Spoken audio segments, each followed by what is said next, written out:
Good evening and welcome to Key Issues, a program brought to you by the New Democratic Party here in St. Vincent and the Grenadines.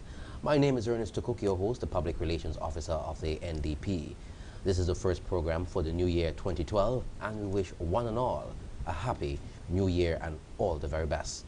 With me this evening, Senator the Honorable Anicia Batiste.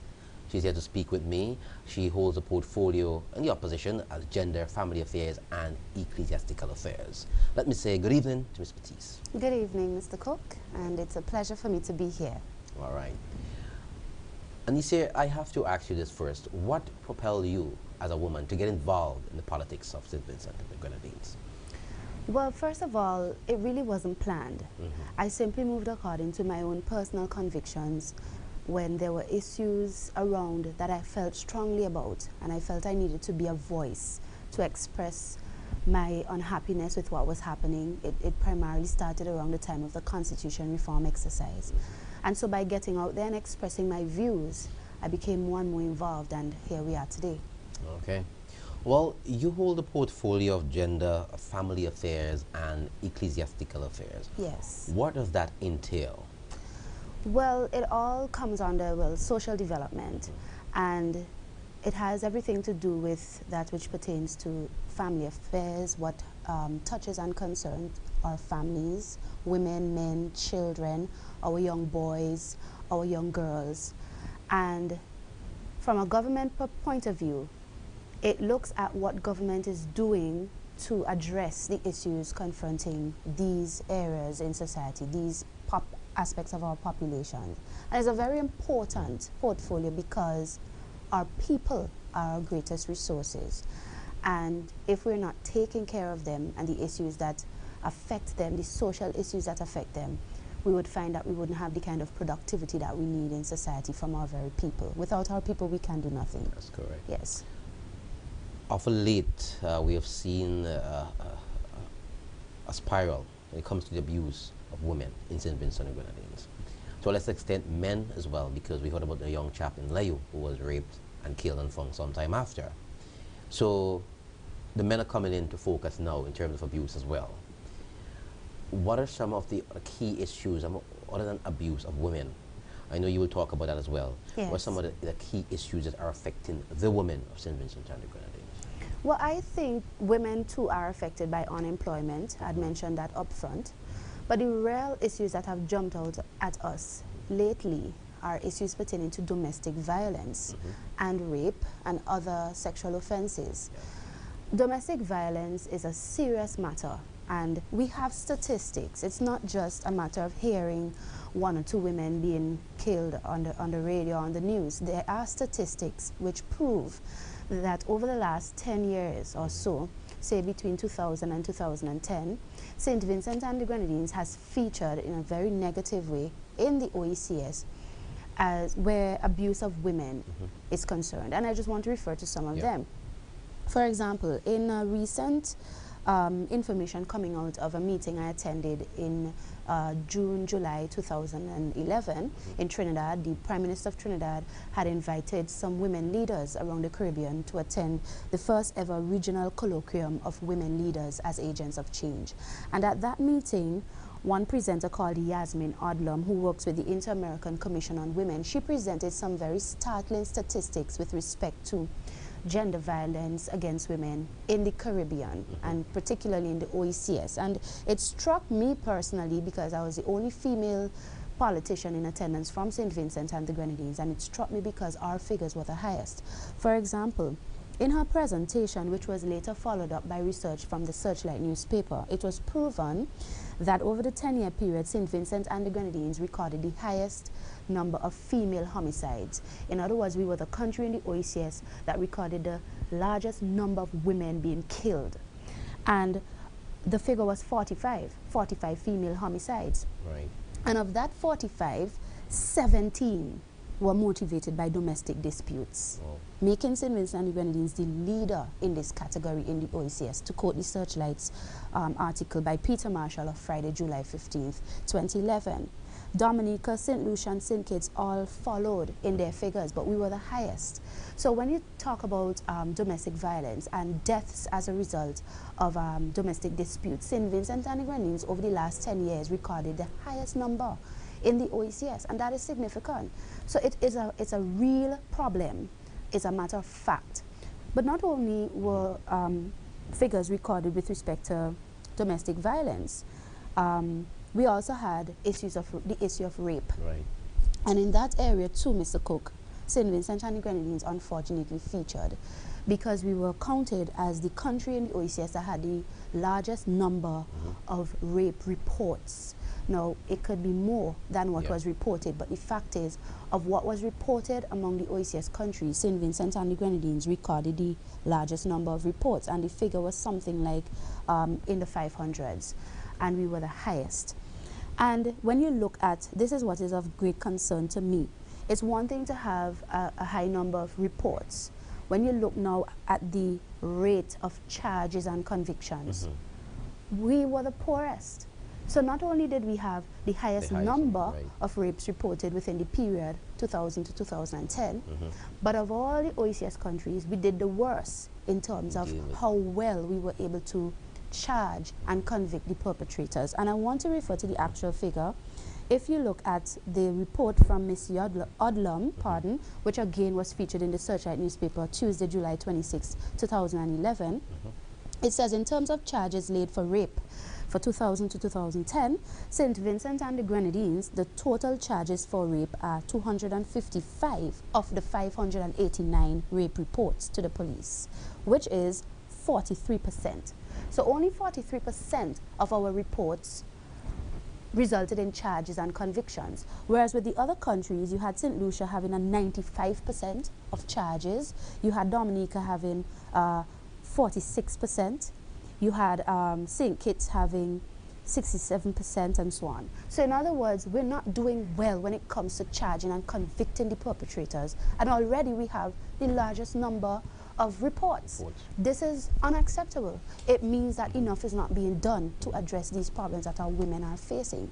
Well, that was the next question I was coming to, because I'm going to actually read from the Unity Labour Party manifesto of 1998. Okay. I'm going to make sure that no one says that we're spreading propaganda on them. So I'm going to read from their book. Good. This is the Unity Labour Party manifesto of 1998. Okay? Right. I'm going to turn to pages, this would be page 22. Page 22 of the Unity Labour Party manifesto. Under the heading Crisis Center for Battered Women, it says, unfortunately, domestic violence, sexual harassment, rape, incest, and other forms of violence against women are prevalent in our country. This issue can no longer be swept under the carpet. What do you make of this statement, and how far have they gone in dealing with the issue today? I mean, since 1998. That was the manifesto of 98. Wow. We've been promised a crisis center. Now, I've been in Parliament for just over 1 year. December 29th gone, 2011, made 1 year since I entered the halls of the House of Parliament of St. Vincent and the Grenadines. And when I came to the Parliament, I first had to deal with the estimates debate for the year 2011. And I had to address these areas of my shadow ministry, and I saw that the crisis center was something that had been promised in the estimates as far back as 2009, somewhere there. That's what I saw at the time. And when I looked at it, I realized that in as much as the Prime Minister had made big boasts about the fact that even though things are hard, we certainly can't afford to bring a crisis center for our victims of domestic violence, particularly women and girls, even though he had boasted about it, for that particular year in question, it still had not been operationalized. When I got there, I looked and I saw that it was in the estimates again for the year 2011.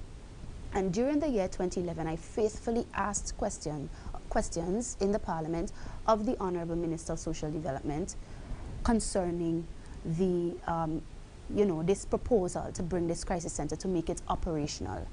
And each time, The answer was more promises with no result. What do I mean? I want to refer to two particular instances. In the month of May, in the sitting of May 2011, I asked about the crisis center. When will it be launched? Because you said it should have been launched since September the year before. What's going on? The answer the minister gave was to this effect, that the crisis center would be launched by August 31st and it would become operational by September 30th. That's 2011. By November, later down in that year, not November, sorry, the same September, I asked, is the crisis center operationalized? And it wasn't. At that time, I was being told that they were waiting for the appointment of staff by the Services Commissions and the Ministry of Finance. So that told me that there was no money available, because if you don't have money, you can't release posts. And if you don't have staff, you can't operationalize the center.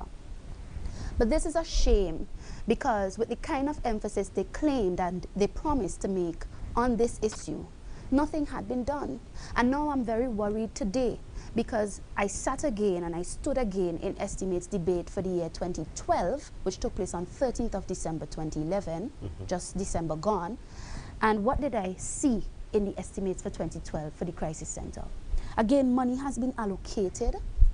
In this case, I think it's $90,000 they're hoping to get to fence and to do some other work to the building that has been chosen.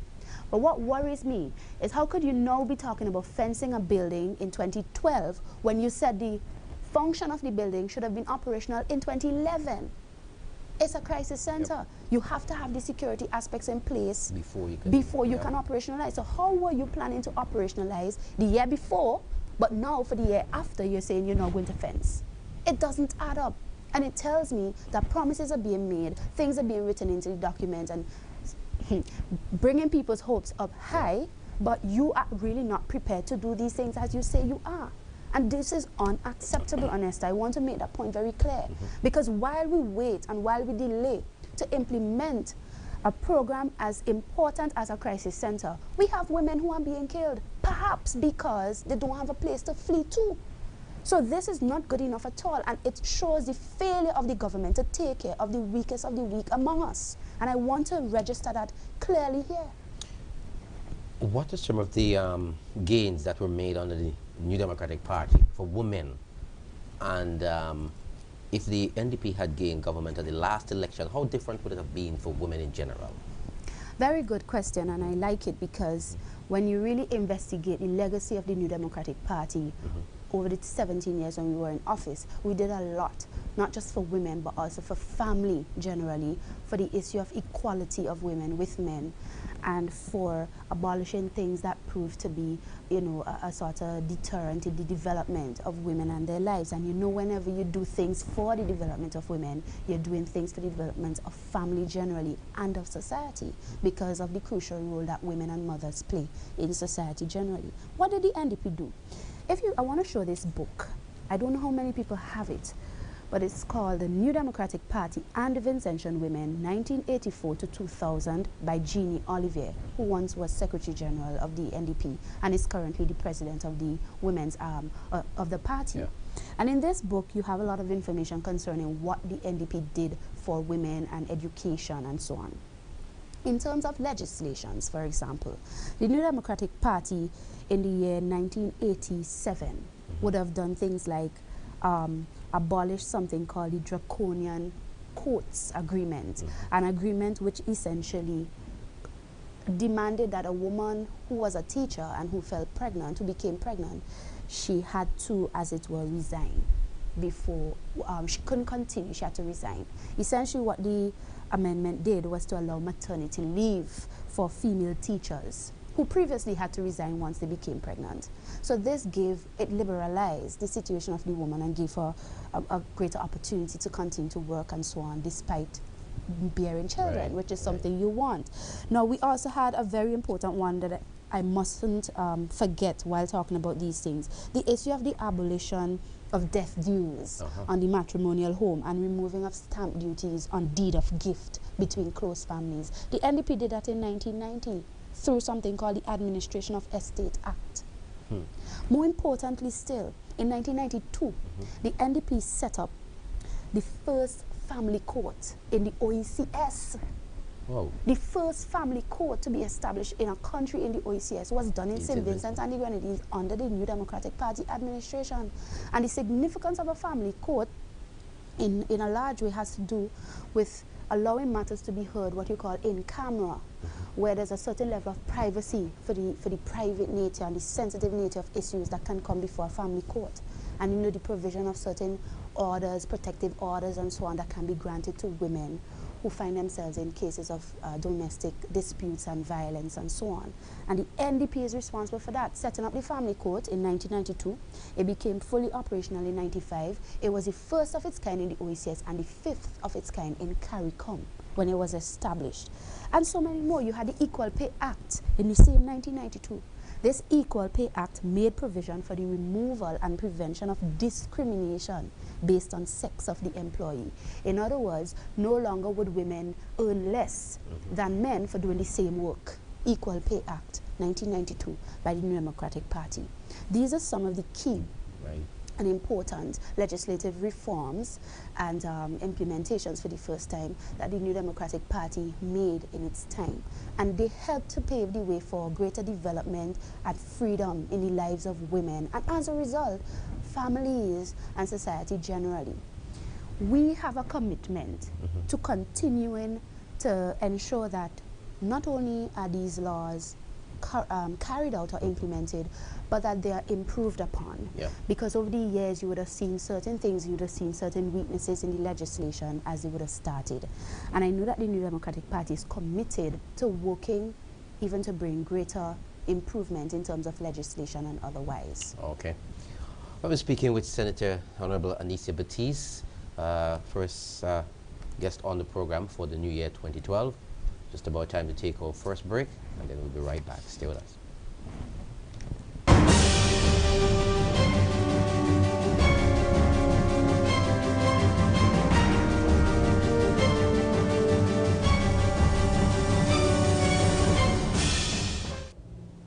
And welcome back to Key Issues, brought to you by the New Democratic Party, our first program for the year. And my guest this evening, the Honorable Senator Anicia Batiste. We were speaking on the issue of, you know, your portfolio, gender affairs, ecclesiastical affairs. We want to touch a bit on the social development aspect in terms of like crime and how it affects the family and what the NDP had in mind in terms of dealing with it as well. Yes, well, if you look at our 2010 manifesto for the election of December 2010, you would find on page 5 the Spiritual and Social Redemption Charter. This was a very important motion that the New Democratic Party actually brought to the Parliament a few years ago, but it wasn't taken up by the ruling regime. But it's something that we really believe in terms of the principles outlined here and the policy direction that can help in the medium and long term and even short term to address some of the issues. We recognize that the problem of crime largely has to do with deterioration of the character. I mean, values that we used to have before seem to be missing today, and the kind of deterrence and tolerance that people had, it seems to be waning, and people seem to be more intolerant and dealing with conflict in the wrong ways, resorting to violence. So the New Democratic Party said that we would address the value issue, the values issue, by encouraging more things like prayer in schools. We talked about invigorating Sunday school and Sabbath school by giving support to these institutions to ensure that, because these bodies deal with moral issues and values to the children, we would give support to them so that they can do their work and reach more youth. We also talked about strengthening youth development programs. We have a lot of youth agencies, the Cadet Force, Boy Scout, Girl Guides, you know, 4-H clubs and Pathfinders and all these different clubs that appeal to young people and that seek to instill in them good moral values for their upbringing, which would contribute to the lessening of crime and violence over the years as they get older. And we were hoping that we said we would put more money into these organizations, support them more so that they can get their programmings out to a wider cross-section of young people and children to help with the values issue. We recognize too that there's an economic aspect of the problem of crime. You know, people who are not working and who may, because of being weak and so on, may resort to criminal activity to meet their needs or whatever the case may be, stealing and so on. But we said, okay, recognizing this, we can't close our eyes to the problem of unemployment. So we have a policy where we would seek to initiate household sustainability. That is, we would seek to ensure that each household in the country of St. Vincent and the Grenadines has at least one occupant who is employed. Because unemployment is a big factor in the crime problem. And these are some of the things that we said we would do. And there are other things there which we could elaborate on in another program. But the fact of the matter is we had plans. And we proposed this even while in opposition to the parliament, but the governing regime didn't seem it important and of priority enough to give it the kind of attention it needs. But these things have to be done. One of the things we need, for example, as simple as this may seem, and we said we would do it here, we talked about daily value-laden family telecast. I mean, come on. On the television, when you go to other countries in the region, Barbados and other places, you see programmings targeting the youth, targeting the family, dealing with issues confronting the young children, teaching them things like what is a good touch, what is a bad touch, how to resist, you know, prowlers who would seek to abuse them as children, sex abuse. Why can't we have these things here in St. Vincent and the Grenadines? What's the Family Affairs Department and the Social Development Ministry doing? We had said in our manifesto we would have such telecasts that the children would get used to. They would run home from school to look at it. They would know that there's something on for me, and they themselves would spread the message as they go back to school and into their community. Remember, the program said don't do this, don't allow this. These things are practical, they are real, and they work. And other countries are doing it. Well, you're a woman and you become very popular in St. Vincent and the Grenadines. You've been on the you have your own television program and serving the people. Before we go into your constituency matters, what advice would you give to women in terms of abuse in relationships, and what the steps they can take, you know, to get out of it? Well, first of all, women must recognize that abuse is a matter of an infringement of your human right. It is wrong. And there's no justification for an individual, whether a spouse or partner, abusing you. There's no justification whatsoever. Don't make anybody make you think that you deserve it, because you don't. And you need to recognize that there are ways in which you can get help, but you have to be willing to speak up and speak out. Don't be silent about it. Silence causes the matter to continue, and it keeps you in that weak position. And when you think that there's nobody you can talk to, there's always somebody you can talk to. Find that person and say something, and that's a first step to getting help. But don't accept the situation. Okay. You have been elected as by the Western George Party group as the caretaker for the constituency and as the person who you nominate as who wants to represent them in the next general election on an NDP ticket. Yes. How do you feel about that? Well, I'm very grateful for the opportunity that has been afforded me. The support was overwhelming on that night. It was November 17th, 2011, I remember well. And everybody voted for me, and I was grateful for the 100% support. I recognize that it's a call to higher responsibility, and it is one that I take very seriously. And now, especially, my TV program is taking a slant where I ensure that I feature issues pertaining to the West St. Georgians, as I like to call them, the things affecting West St. Georgians or the constituents of West St. George in their constituency. So I look forward to the challenge. I see it as an adventure, and I'm already working, and I look forward to the work ahead. Well, of course, there are two political parties in St. Vincent and the Grenadines, so it's most obvious that West St. George will be made up of persons who support the Unity Labour Party and the New Democratic Party. How have you been interacting with the people on our level? How have you been interacting? Well, so far, my interaction for me has been very good. You see, I have a policy personally. I believe in uniting the people. I believe at the end of the day, they are constituents of West St. George, all of them, regardless of the party they support.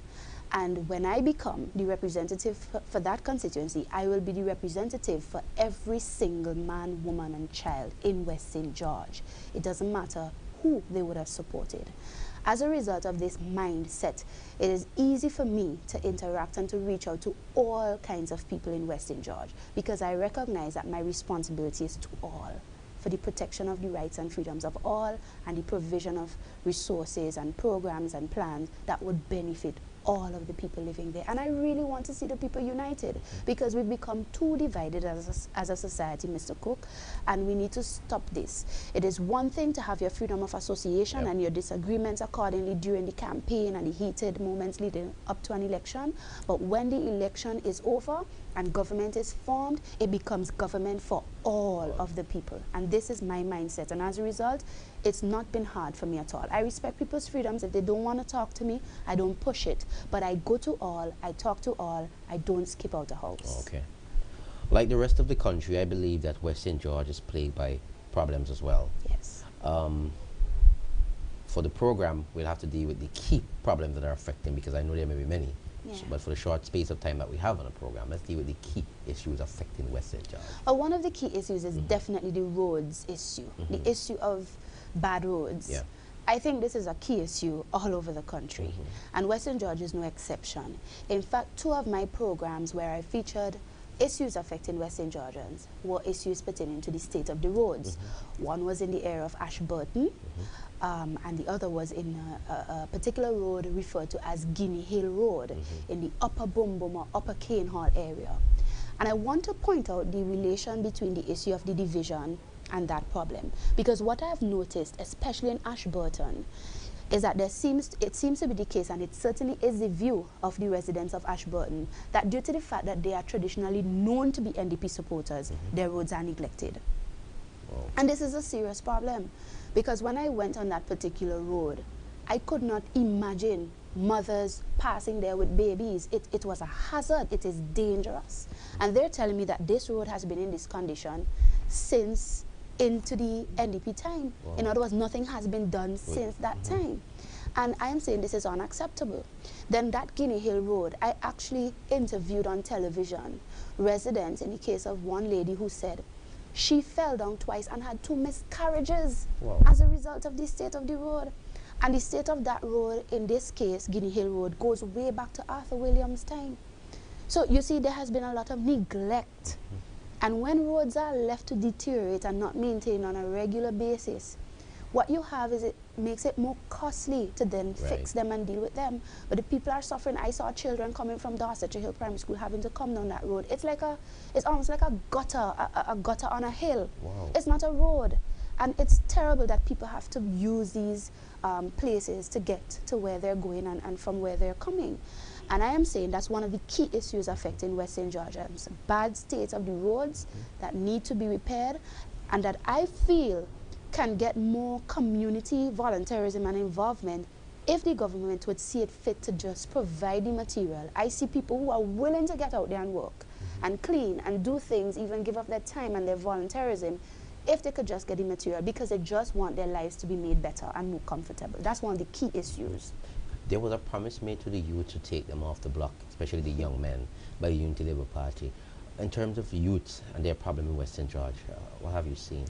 That promise, in my estimation, has not been fulfilled, because there's still the unemployment problem facing the young people in West St. George, as much as all over the country.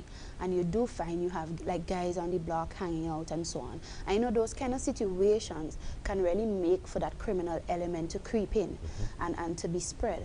And we don't want that. But what has happened? When you talk with them, they have no job. They're looking for something to do. Some of them, they end up in the hills, trying to do some farming with grandparents and so on. There are a lot of farmers in West St. George, and I commend them for doing that, right, and for staying on that right track.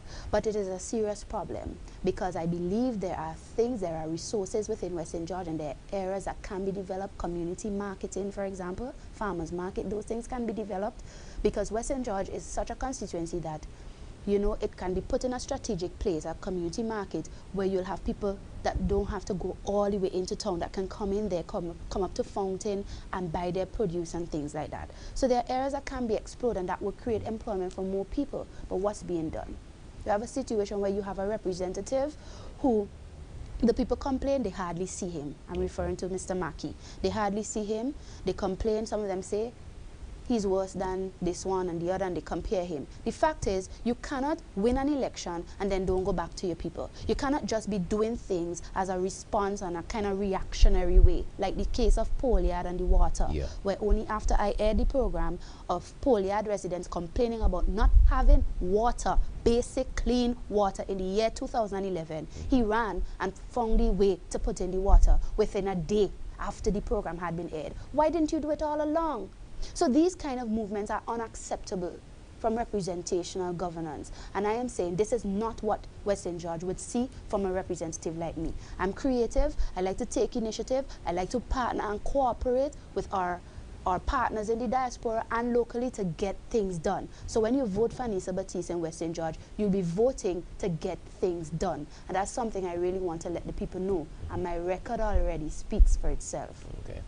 Well, speaking about record, have there been any terms of accomplishments within West St. George itself since you've been the caretaker, or even before, while working along with the people that you've done to show, you know? Yes, I made reference to the Polia, the water situation. They now have 2 pipes there. I simply let the people speak about how they felt, and something was done about it. Since I've gone to Ashburton, as well as to that Giddy Hill area, I met residents recently who told me that they were eventually given the job to at least trim the area of the road, which they thanked me for, because the thing is so dangerous that if somebody is walking down from the hill, depending on where you are, the grass was so high you couldn't see them. So if they had fallen, hit their head, they could have been there in the gutter part of the road until somebody comes along, and nobody knew. So they got the road trimmed, and that's really good. You also have the issue of, I've partnered with organizations overseas to do food baskets and to give out school book bags to children and school supplies. And in December gone, I was able to give out a few baskets to the elderly and 1 or 2 children who are very needy, a Down syndrome child in Boom Boom area and others. And I was also able to give out some school bags with school supplies to children who needed it in Poliad and other areas of Arnersville. So I was able to do these things, not being in government yet being in opposition, but again, through partnership and cooperation, smart thinking and being creative, you are able to do certain things for the people. And I will continue to do these things. Okay. Would you encourage other women as well to get involved in politics? Yes, I would encourage it, because, you know, there's a tendency that women would look after the interests pertaining to women and children and family. And I guess it's naturally because we are women. But I would say that you have to have personal conviction. Okay. Your constituents, before we wrap up, will you say Happy New Year to them? Or Certainly. First of all, let me say a Happy New Year to all of St. Vincent and the Grenadines, and especially to my fellow West St. Georgians. I'm really happy that you have chosen me, and I look forward to 2012, not necessarily because all will be bright and fancy, but because I believe that with the help of God and together, we can make things work for us. And I'm asking you to stick by my side, and let's work together to bring back West St. George to the New Democratic Party. A happy, blessed New Year to you all. Okay. Senator Batiste, thank you for being on the program on Key Issues, and we're looking forward to see you again. I look forward to. This has been another Key Issues program brought to you the compliments of the New Democratic Party opposition here in St. Vincent and the Grenadines. And my name, Ernesto Cooke, your host, the Public Relations Officer for the New Democratic Party. Until next time, good evening.